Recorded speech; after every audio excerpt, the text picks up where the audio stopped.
Let's continue.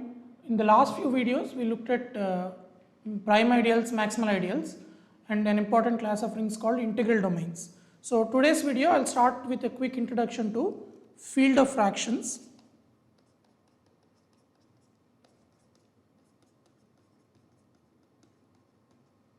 Of an integral domain.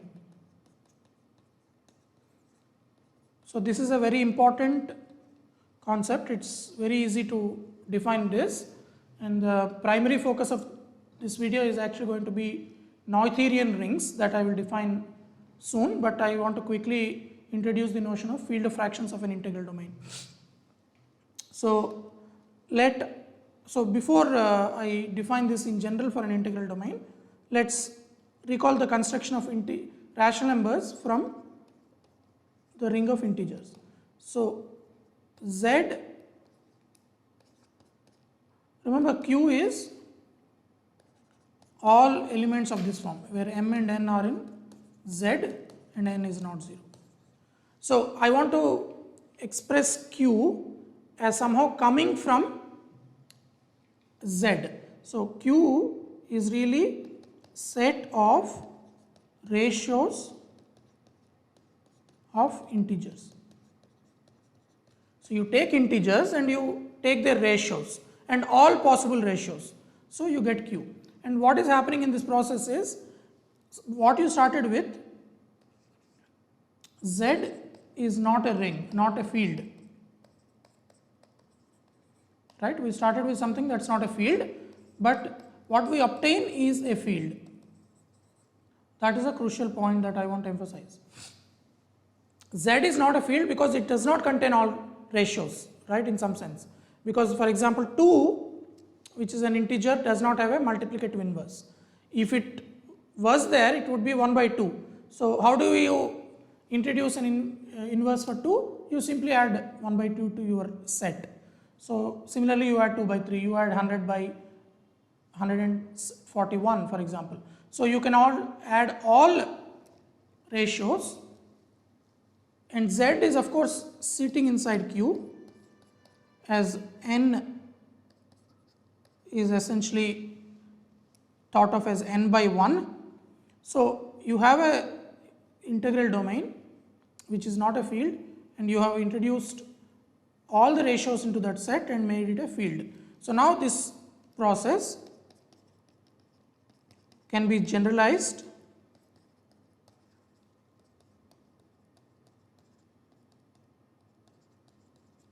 to any integral domain. So this is what I want to explain now, and the process is exactly the same. So let R be an integral domain. Let's recall quickly what is an integral domain. An integral domain is, so in other words, so if A comma B are in R and AB is 0, then A is 0 or B is 0, right? So every time you have a pair of elements from the ring whose product is 0, then one of them must be 0. This is an integral domain. We construct or we define a field. Let's denote that by K, which contains R as follows. So I'm going to define a field which is going to be a bigger ring. In other words, it contains R as follows. So the model is construction of Z, Q from R, from Z.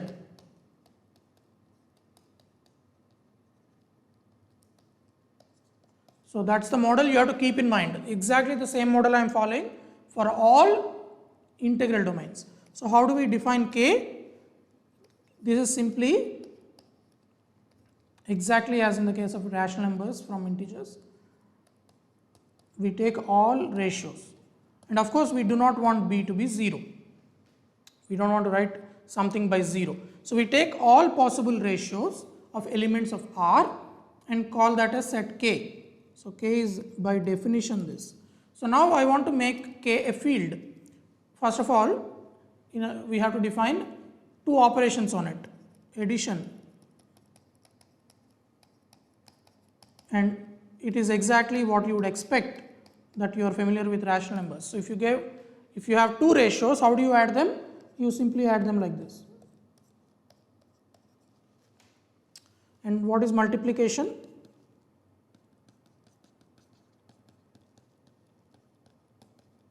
This is simply A by B times C by D is AC by BD.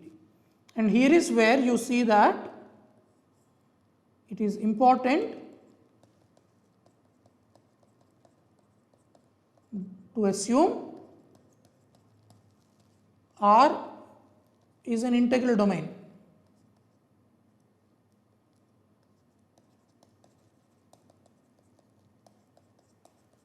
Right? You see that, because if it is not, otherwise BD can be 0, and then we will have a problem. We have B and D are non-zero, right? These are non-zero.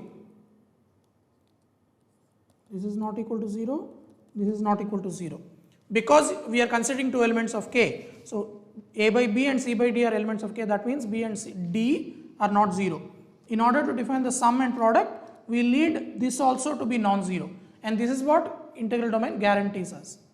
So we assume that we are working with an integral domain, and this is a very easy exercise now to check that with these operations. K is in fact not just a ring, but it is a field, and this is an easy exercise. Okay, so I will not do this, I will let you check this. You can check that every element has, under the addition, in fact you have an abelian group. Under multiplication also every non-zero element has an inverse, certainly, because you take A by B, if A is non-zero, B by A is also an element of K, so A by B times B by A is 1. So it's in fact a field, and this is an important definition now. K is called the field of fractions of R. Okay, the name is very suggestive, right? It is field of fractions, means it contains all fractions of elements of R. In some sense, it is the smallest field that contains R. Of course, if R is a field to begin with, its fraction field is the R itself. So I will now write quickly some examples. Okay, so one, if R is a field, so let's denote the field of fractions by FF of R. Okay, just for simplicity, field of fractions, FF stands for field of fractions. If R is a field, already R is a field, what is the field of fractions of R? It is just R, right? Because you take fractions of elements of R, they are elements of R again, because R is a field. A by P, if A and B are in R, 1 by B is in R, and B is non-zero, then 1 by B is in R because R is a field. So A is in R, 1 by B is in R, so A times 1 by B is in R. So you get nothing new. This is also confirms what I said. Field of fractions is smallest field, the smallest field containing a ring. So if R is a field to begin with, you should not get anything bigger. So its field of fractions is itself. And the model that I mentioned, field of fractions of Z is of course Q. And following the first example, field of fractions of R is R, field of fractions of complex numbers is complex numbers, field of fractions of Q is Q. What is field of fractions of Z mod 5Z? Z mod 5Z, remember, is already a field, so it's equal to itself. Some other examples, what is the field of fractions of, let's say, polynomial ring in two variables? This is important for us. Maybe I should first do the one variable case. So you take polynomials over one field R. real numbers. So then this is what I will denote by R round bracket X. This is called field of, this is the first time I am introducing this. This is a very important field. This is called field of rational functions in one variable X. Okay, this consists of, by the definition of fraction field, all ratios of polynomials. So fx, gx are polynomials in Rx with of course gx non-zero. Okay, so actually I should go back to the definition of fraction field. I should have mentioned this carefully.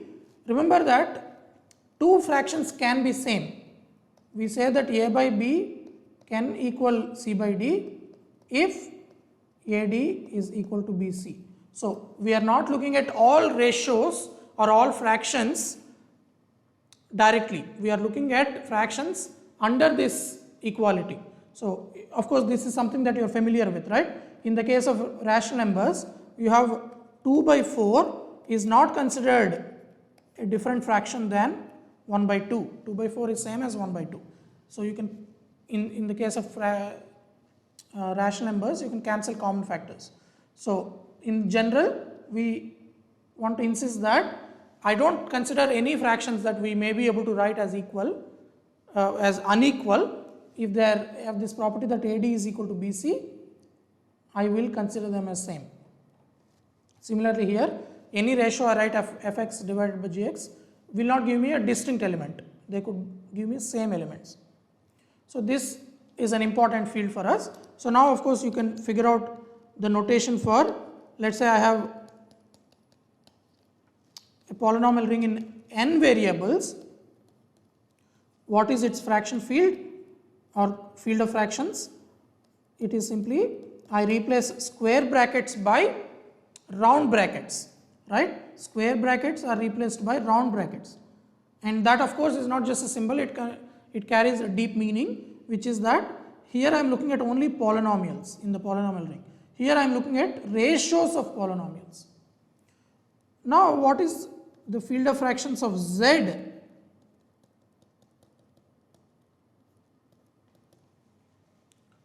Polynomial ring over the integers. Of course you have to put round brackets, in other words you have to take ratios of polynomials, but you also have to at the same time take ratios of integers, because integers are already inside the polynomial ring as constant polynomials. So you have to take q. Z square bracket x1 through xn is q round bracket x1 through xn. One more example, what is the fraction field of Z adjoined 1 by 2? Remember Z adjoined 1 by 2 from one of the beginning videos in this course. So recall,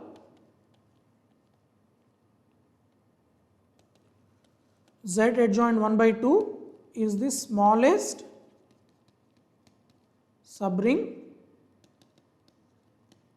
of Q containing 1 by 2. Remember, it already, any subring of Q contains Z, because a subring of Q is by definition a ring, so it contains 1. Once it contains 1, it contains every integer n. So every subring of Q contains Z, but it need not contain 1 by 2.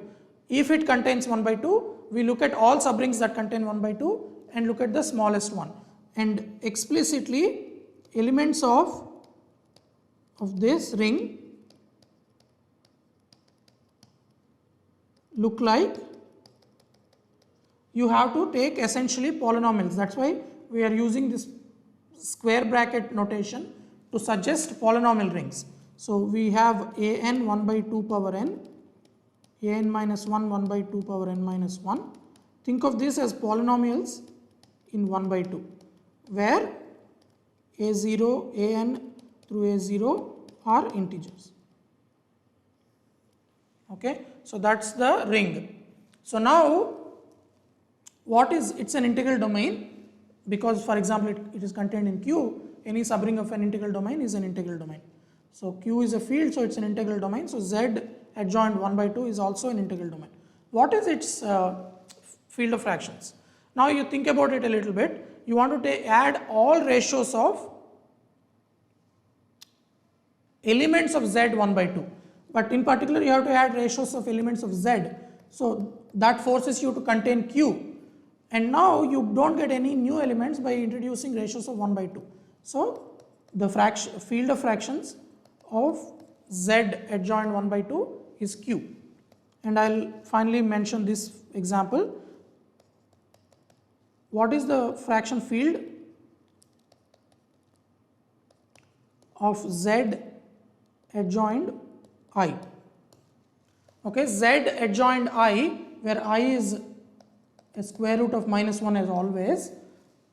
Z adjoint I is simply defined exactly as the case of Z adjoint 1 by 2.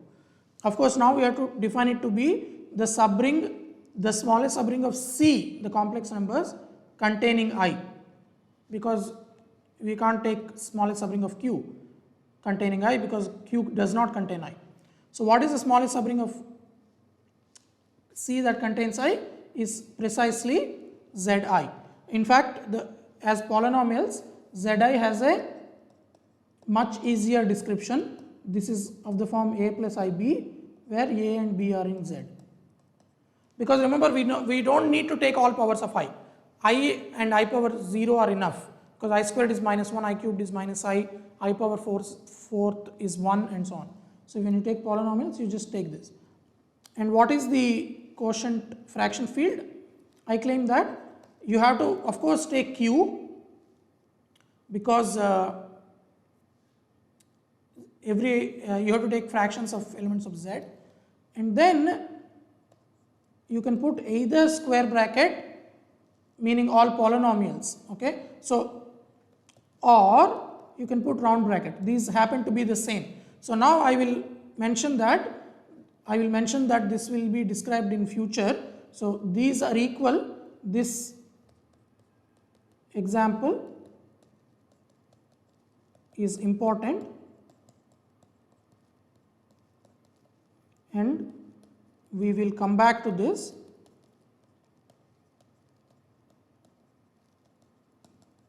When we talk about fields.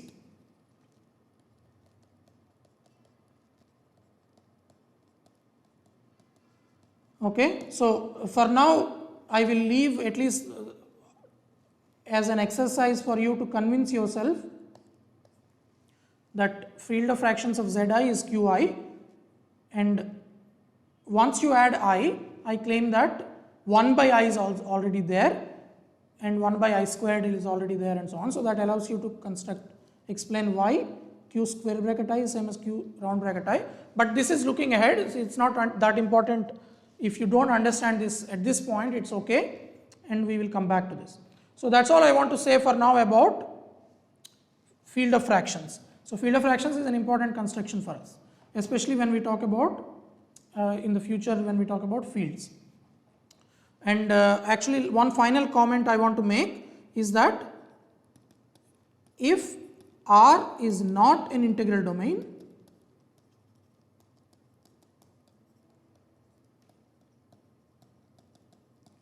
we cannot define field of fractions of R.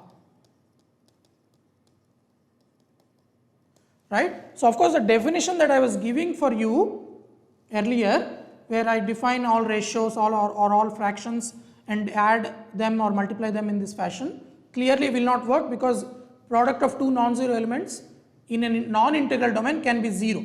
So if R is not an integral domain, in other words, there exist two elements B comma D such that B and D are non-zero, but the product is 0. So 1 by B and 1 by D, you can't define their sum or product. But maybe there is some other way to define field of fractions. Maybe there is some other way to put R inside a field. But this remark is saying that that cannot be done. This is because a subring of an integral domain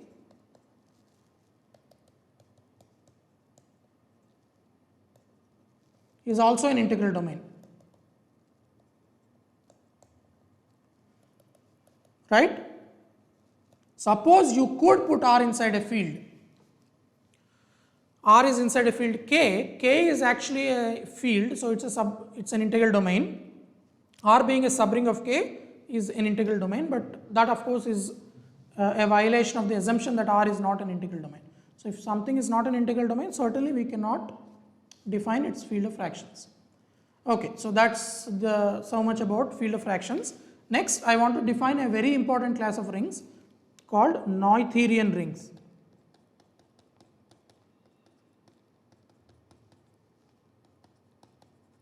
Okay, so these rings are named after a mathematician called Noether.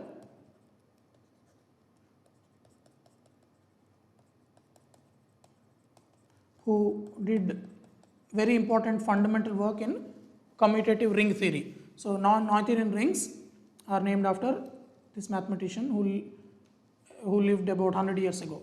Okay, so Noether did a lot of work that we are discussing in this course. Okay, so let me go ahead and define this. This is something that would seem very natural after all these concepts that we have learned. So let's start with an arbitrary ring. So it's a good time for me to remind you that whenever I am talking about a ring in this course, I mean a commutative ring with unity, multiplicative identity. So let R be a ring and let I be an ideal of R.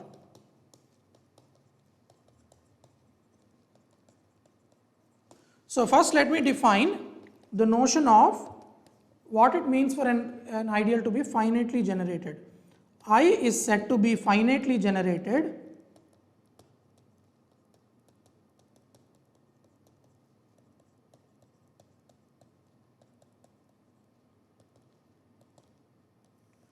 if it is what the name is saying, if there exist finitely many elements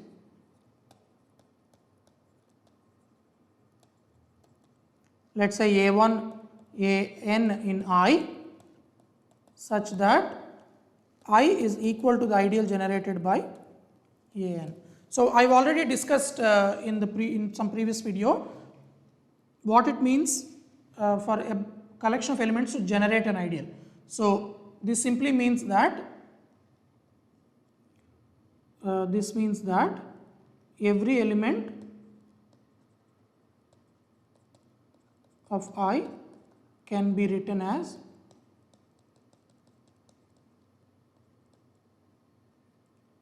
some linear combination of A1 through AN.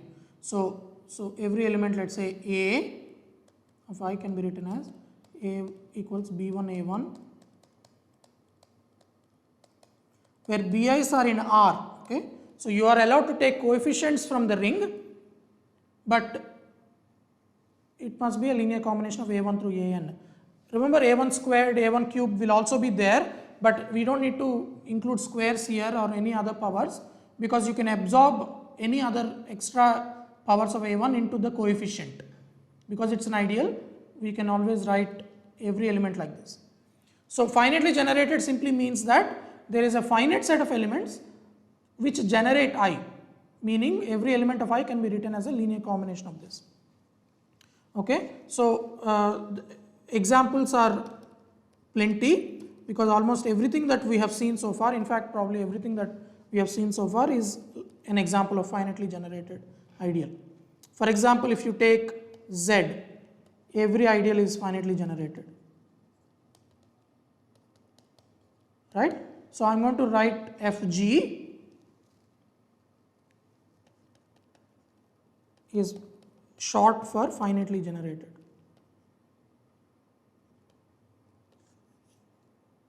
Okay, every ideal is finitely generated in Z, because in fact it is principal, not just finitely generated, right? There is a stronger statement that's true. Every ideal is generated by a single element. We only need, in fact, that every ideal must be finitely generated, I'm saying, but even better is true. In fact, every ideal is principal. Similarly, same holds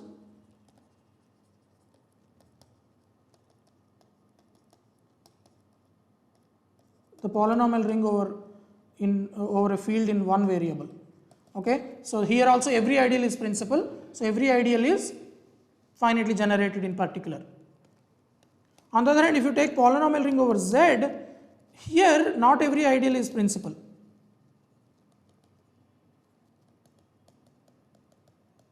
This I did not ever mention explicitly before, and this is an exercise now to check for you. The ideal generated by 2x, 2 comma x is not principal. There cannot be a single element which generates 2 comma x, because you take a polynomial of non-constant polynomial, it will not be able to generate 2. If you just take a non-constant, if you take a constant polynomial, it will not generate x. Okay, so no single element will generate the ideal which is generated by 2 comma x. However, every ideal of Zx is finitely generated. So this is also an exercise for you. It need not be generated by a single element, but it is generated by finitely many elements. In fact, I claim that it is generated by 2 elements. You can check this. So what you need to do is take the smallest positive integer that's contained in a given ideal and argue that that and x will generate it. So this I will leave for you, or that and some polynomial will generate it, I should say. Okay, so this is an exercise, maybe I will come back to this later. So this is another interesting example. If you take, on the other hand, polynomial rings in several variables, here we can't yet make any statement about all ideals. We will do that in a future video, but I can talk about this particular ideal is finitely generated. Okay, in fact, what is true in this ring is that every ideal is finitely generated. That I will mention next time. On the other hand, if you take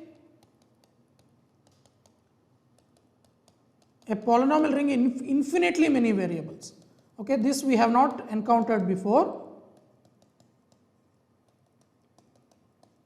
and I should define this carefully. I will only say this orally for now. We will not really discuss this example a lot in this course. But what is a polynomial ring in infinitely many variables? Any polynomial is actually a finite sum, but it can take variables from this countable infinite collection of variables. Okay, so then you can naturally define addition, multiplication, just like you define in the case of finite number of variables. In this, the ideal generated by all the variables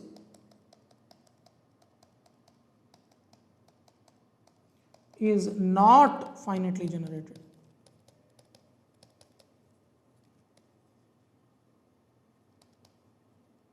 Okay, so this is a good example of a non-finitely generated ideal. So why is this not finitely generated? This is a simple exercise, again I will leave for you.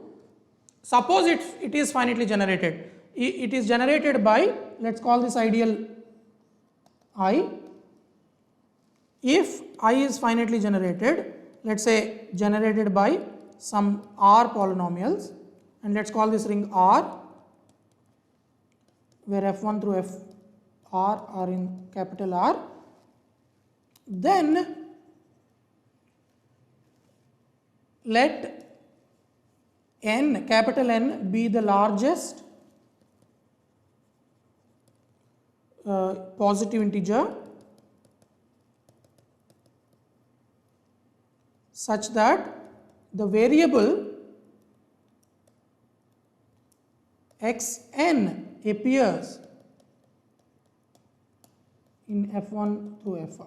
So why is that such a capital N exists? That is because, remember, each polynomial, though we are working inside the polynomial ring in infinitely many variables, a specific element is a finite polynomial. So it can have only finitely many terms. So it may have x 1 million, x billion and so on, but it must stop somewhere. So F1 is a finite sum of terms. So you can figure out the largest index of the variable that appears in F1, the largest index of the variable that appears in F2, and similarly the largest index of the variable that appears in FR, and pick the largest one and call that capital N. So capital capital N is the largest index of a variable that appears in F1 through FR. But now, because we have infinitely many variables, we can consider the next index. So but then xn plus 1 cannot be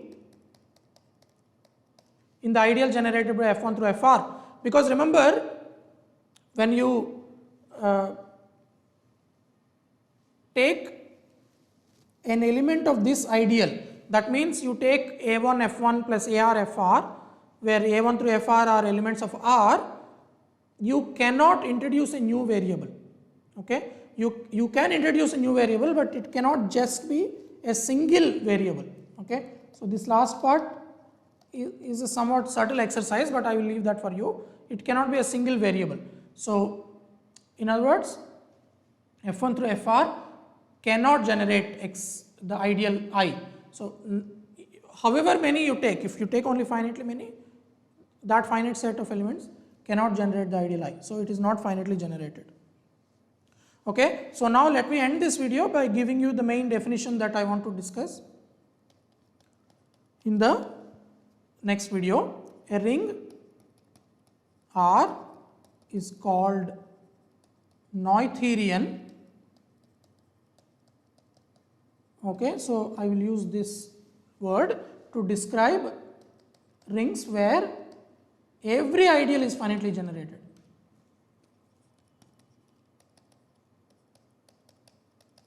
If every ideal of R is finitely generated, then I say that R is Noetherian. Okay, so quickly let me give some examples. What are Noetherian rings? Examples of Noetherian rings. Almost every ring that we have considered so far is Noetherian. Sometimes in some cases it is trivial to check this.